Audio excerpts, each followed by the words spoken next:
العالمين والصلاة والسلام على أشرف الأنبياء والمرسلين نبينا ومولانا محمد صلى الله عليه وسلم وعلى آله وصحبه وبارك وسلم. Alhamdulillah, praise belongs to Allah subhanahu wa ta'ala for allowing us to be here tonight to complete the Tarawih Salah. Tonight we completed the 6 juz. Inside the 6 juz was the completion of Surah An-Nisa and the first half of Surah Al-Ma'idah. Surah An-Nisa, Allah subhanahu wa ta'ala concludes the surah with 2 themes. The main theme is Allah subhanahu wa ta'ala speaking about words that we say, to be mindful of the words that we say and how we say it. Allah subhanahu wa ta'ala says that He does not like people to use hurtful words except by those who have been oppressed. And the disbelievers want to distinct, and then Allah subhanahu wa ta'ala speaks about how the disbelievers use words to hurt Allah subhanahu wa ta'ala, try to hurt Allah subhanahu wa ta'ala and the messenger. Because with words they try and distinguish between the messengers. They want to believe in some and they want to disbelieve in others. And the Bani Israel, they asked, the Jews of Medina asked the Prophet ﷺ of unreasonable things. Things that could happen but it was unreasonable. That they said to the Prophet ﷺ, bring the Quran in its entirety one time. As we know, the Quran was revealed in chapters, in portions. They said, bring it in one go. And Allah subhanahu wa ta'ala consoled the Prophet sallallahu alayhi wa sallam by saying that the Bani Israel, the Jews, they've done worse things than that before. That they asked the Prophet Musa alayhi salam that, show us Allah. Literally show us Allah subhanahu wa ta'ala. And Allah subhanahu wa ta'ala took the Bani Israel and punished them and killed them. Then Allah subhanahu wa ta'ala continues speaking about the Bani Israel and the slander that they caused against Maryam, the accusation that they made against Maryam, and that they claimed that they killed Prophet Isa alayhi salam. But Allah subhanahu wa ta'ala, as we know, Allah subhanahu wa ta'ala protected Prophet Isa alayhi salam, raised him. And Allah subhanahu wa ta'ala says that they never had surety. The Bani Israel, the Jews never had surety that Isa alayhi salam was killed. Then Allah subhanahu wa ta'ala says that Allah will punish those who disobey Allah subhanahu wa ta'ala and reward those who believe in Allah subhanahu wa ta'ala. Then Allah subhanahu wa ta'ala speaks about in Surah An-Nisa, at the end of Surah An-Nisa, Allah subhanahu wa ta'ala speaks about actually names a lot of prophets by name in Surah An-Nisa. And then after that, Allah subhanahu wa ta'ala says that there are still many prophets that we have not related to you. So there are prophets that we know of, and there are many more prophets which we do not know of. Then Allah subhanahu wa ta'ala continues to speak about the Bani Israel, that they used to exceed the limits of the religion. They used to exceed the limit of the religion. Whatever Allah subhanahu wa ta'ala has put in the Sharia and the Torah, the Bani Israel used to go against it. And all of this is what the Bani Israel is doing, is they're the nation that's passed. But it's for us to take the lesson from it, that we do not exceed the boundaries Allah subhanahu wa ta'ala has put forward for us.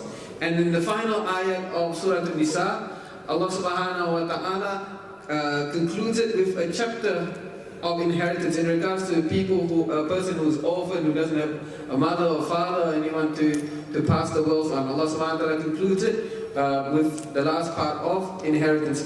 Just a side note that mathematics is such an important subject in our society, in our life today. The Prophet ﷺ was using mathematics while he was alive. In regards to inheritance, you have to know mathematics to know how to do inheritance. So even in the time of the Prophet ﷺ, he himself had been using mathematics.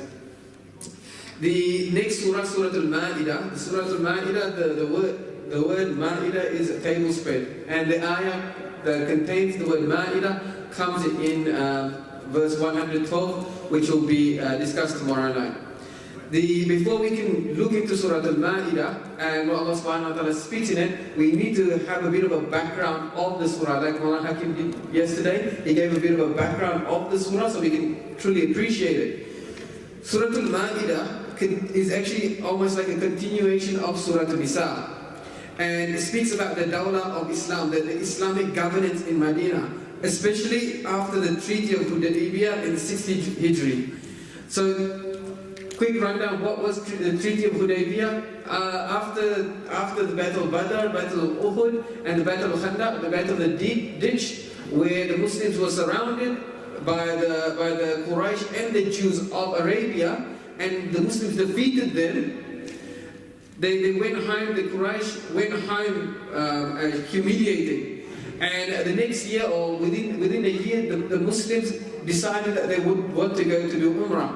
It's the customaries of the Arabs to always be hospitable, and it is unheard of amongst the Arabs that anyone had ever been denied to come to the house of Allah subhanahu wa ta'ala. So when the Prophet ﷺ and the Muslims decided to come to Makkah to do the Umrah, the Quraysh stopped them, and they made a treaty which visibly on the outside would look like it was favoring the Quraysh, but Allah wa Rasul a'lam. They knew better, and the treaty eventually favored the Muslims. It was a 10-year treaty which would eventually be broken by the Quraysh, which would lead towards the conquest of Makkah.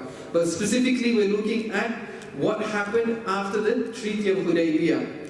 In this, the Umrah that the Prophet ﷺ went on was an opportunity for Allah subhanahu wa ta'ala to actually speak about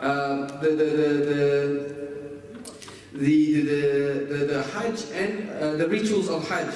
And Allah subhanahu wa ta'ala opens this surah with speaking about Sharia, the Sharia of Islam. Another thing that Allah subhanahu wa ta'ala speaks about is the covenant between the Christians and the Jews with Allah subhanahu wa ta'ala, the story of Habil and Qabil, and most importantly, Allah subhanahu wa ta'ala admonishing the Sahaba.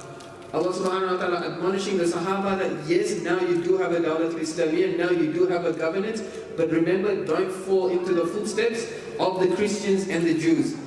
So Allah subhanahu wa ta'ala at the beginning of the surah speaks regarding hunting and sacrificial animals in Hajj, verses pertaining to what halal meat is and what we can consume, speaking about using animals to hunt, the food and the women of the Ahlul Kitab, the Jews and the Christians are permissible.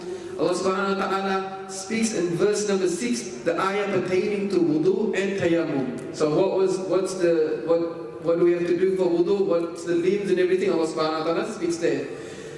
Then Allah subhanahu wa ta'ala changed the theme to being just. And this is being just, specifically related to the Jews and the Christians in regards to the covenant that they made to Allah subhanahu wa ta'ala.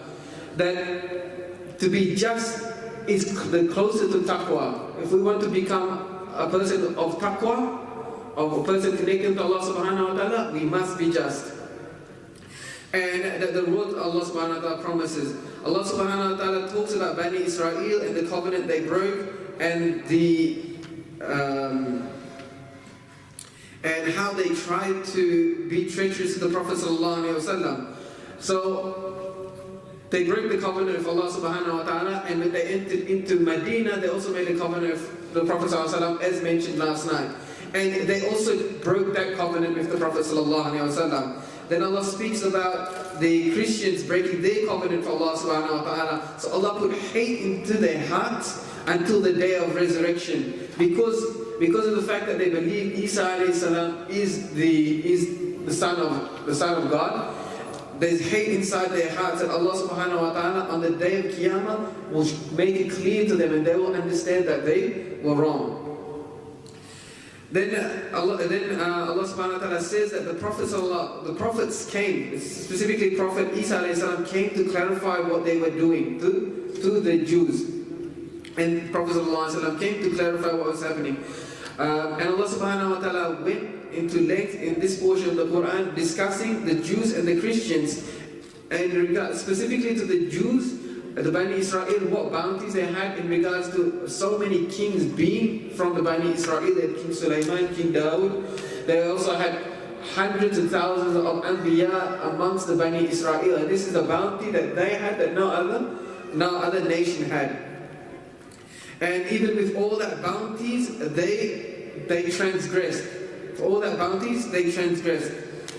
Then Allah subhanahu wa ta'ala speaks about the story of Habil and Qabil. Habil and Qabil is the children of Adam alayhi salam, two sons of Adam alayhi salam. Allah subhanahu wa ta'ala requested that both of them present a sacrificial animal to Allah subhanahu wa ta'ala.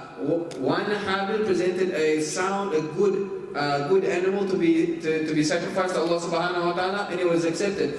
Qabil presented a sick animal, an animal not worthy of Allah subhanahu wa ta'ala, and Allah subhanahu wa ta'ala did not accept it. Because of this jealousy, anger that Qabil had, because his wasn't accepted and Habil's was accepted, he killed his brother. And Allah subhanahu wa ta'ala explains in the surah that Qabil did not know what to do with the body of Habil, and Allah subhanahu wa ta'ala sent crows to show how to bury a body. So the one crow was dead and the other one dug up the ground and buried it. And Allah subhanahu wa ta'ala continues in this portion to speak about those whoever kills a soul, whoever kills a person, it's as if he's killed mankind. And whoever has saved a person has saved humanity. And this is what we can see in the Bani Israel and amongst them, that they did not care about who they were, which prophets they were killing. They used to kill prophets and they didn't bother them. And Allah subhanahu wa ta'ala ends this portion of the surah by saying, those who disbelieve, even if they had the entire world in their hand, and on the day of Qiyamah they tried to ransom this entire dunya, Allah subhanahu wa ta'ala would not accept that dunya of them. They would still be punished. Then Allah subhanahu wa ta'ala in this portion from verse 38, Allah subhanahu wa ta'ala is now admonishing the Sahaba. Admonishing as in not that they're doing something wrong, but beware. Don't fall into the traps of the Bani Israel. So Allah subhanahu wa ta'ala speaks about the Sharia. So Allah subhanahu wa ta'ala speaks about the punishment for stealing. Allah subhanahu wa ta'ala says that He'll forgive and punish as He wishes. Reminding Muslims as the bounty that they are having, that the Jews also had. The Jews and the Christians also had a domain, had a dawla, had a governance, and now the Muslims have it. Don't fall into the trap. And don't take though, and then Allah subhanahu wa ta'ala goes to length about speaking to the Muslims that if you turn away from Allah subhanahu wa ta'ala, Allah subhanahu wa ta'ala will replace you with another nation who loves Allah and Allah loves them. And we can see that the one nation after another had been replaced. The Jews was replaced, they disobeyed Allah subhanahu wa ta'ala. Allah put the Christians in. Allah loved them, they obeyed Allah subhanahu wa ta'ala, they disobeyed Allah subhanahu wa ta'ala. And then Allah subhanahu wa ta'ala placed the Sahabatul Kiram, the Prophet sallallahu alayhi wa sallam, a nation that Allah subhanahu wa ta'ala loved, and they loved Allah subhanahu wa ta'ala. So inshallah we can continue in the tradition of our pious predecessors to be loved by Allah subhanahu wa ta'ala if we love Allah subhanahu wa ta'ala. Then Allah subhanahu wa ta'ala continues to speak about the friends that we take. Allah subhanahu wa ta'ala says that don't take the Jews and the Christians as friends, take Muslims as your close friends, those who you can rely upon. And do not take those who mock Islam as friends, those who joke about Islam as friends, those who make fun about prayer as friends. For they have signs of munafiq in them. And Allah subhanahu wa ta'ala says that why did the Bani Israel actually go so far, so misguided? It's because those who are in charge, their leaders, when they saw something wrong, they did not stop them. They say, and not only that, they went even further again, repeating the theme of these Jews, that they were using their tongue to say that Allah subhanahu wa ta'ala's hands are shackled, that Allah subhanahu wa ta'ala cannot do anything. Allah subhanahu wa ta'ala cannot do anything. So Allah subhanahu wa ta'ala shackles their hearts. Allah subhanahu wa ta'ala locks their heart, that the hidayah, that the light, that the nur cannot penetrate into their heart, and that they continue to fall into disbelief and mischievous, and that enmity and hatred will be placed into their hearts until the day of Qiyamah. And again, why did they fall into this category? They chose what they wanted from the prophets, and they discarded what they did not like from the prophets and the Sharia of Allah subhanahu wa ta'ala. Allah subhanahu wa ta'ala concludes this portion of the